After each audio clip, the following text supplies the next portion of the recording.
जय श्री कृष्ण मित्रों, केम छो?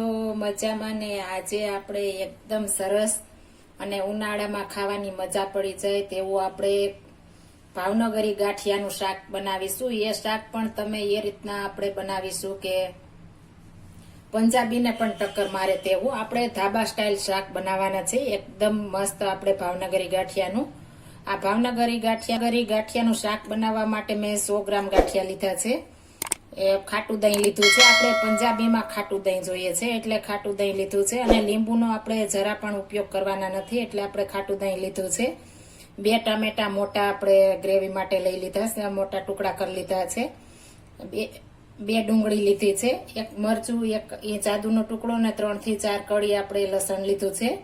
આપણે સૂકા મસાલામાં બાદિયા, આપણે મોટી ઇલાયચી આવે છે તે આ રીતના મોટી ઇલાયચી, 2 તજના ટુકડા અને 1 તમામ પત્ર। આપણે એકદમ ઓછા મસાલામાં કરીશું, ઉનાળો છે એટલે આપણે વધારે પડતા ગરમ મસાલા નહીં નાખીએ। અને આ શાક હું 5 વ્યક્તિ માટે બનાવું છું, 5 વ્યક્તિને થઈ જાય તેટલું બનશે, એકદમ સરસ। હવે આપણે ગ્રેવી બનાવીશું। ગ્રેવી આપણે માખણમાં બનાવીશું। આપણે માખણ લીધું છે, તમે બટર પણ લઈ શકો છો। મારે ઘરમાં માખણ છે એટલે હું માખણમાં જ બનાવું છું। બટરમાં મને પસંદ નથી એટલે હું બટરમાં નથી બનાવતી। આ રીતે આપણે એકદમ સરસ મેલ્ટ થઈ જવા દેશું। માખણ મેલ્ટ થઈ જાય એટલે આપણે આ ખડા મસાલા નાખી દેશું। આપણે આખા એમણે નાખી દેવાના છે। એકદમ સરસ આપણે તેને પાકવા દેવાના છે, તો જ આપણે શાકની ફ્લેવર આવશે।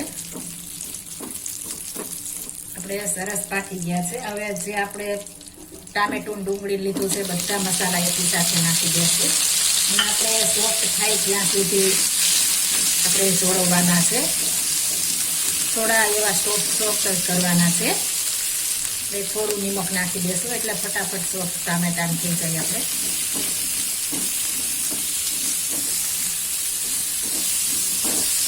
આપણે સરસ ટમેટા સોફ્ટ થઈ ગયા છે। આ રીતના આપણે સોફ્ટ થવા જોઈએ। હવે ગેસની ફ્લેમ બંધ કરી દઈશું, ઠંડુ થવા દઈશું। આપણે એક મિક્સર જાર લઈ લેશું, તેમાં આપણે જે ડુંગળી ને લસણ ને બધું સાતળ્યું હતું તે આપણે મિક્સર જારમાં નાખી દઈશું બધું અને એકદમ ફાઇન આપણે પેસ્ટ બનાવી લેશું। આપણે પાણી કે કોઈ વસ્તુ નથી નાખવાની, આપણે એમનામ ગ્રાઇન્ડ કરી લેવાનું છે।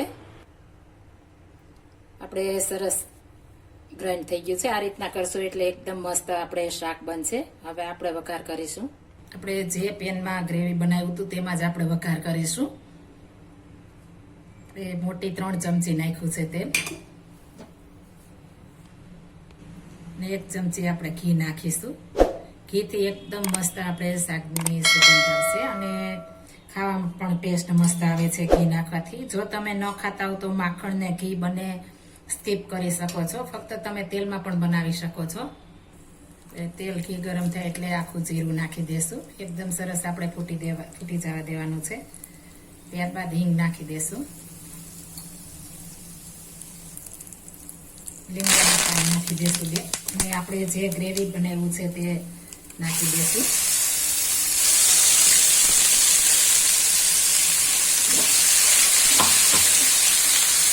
તેલ છૂટું પડવા માંડ્યું છે। તેલ છૂટું પડવા માંડે ત્યારબાદ આપણે મસાલા કરીશું।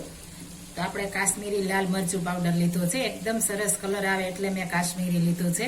તમે તીખું ખાતા હો તો તીખું પણ લઈ શકો છો, અડધું અડધું બને। અને આપણે અડધી ચમચી હળદર પાવડર અને 1 ચમચી ધાણા જીરું પાવડર નાખીશું અને સ્વાદ પ્રમાણે આપણે નિમક આપણે ગ્રેવીમાં થોડું જ નાખ્યું હતું એટલે આપણે સ્વાદ પ્રમાણે નિમક નાખી દઈશું અને એકદમ સરસ ફરી આપણે મિક્સ કરી દેવાનું છે ને આપણા મસાલા પાકવા દેશું।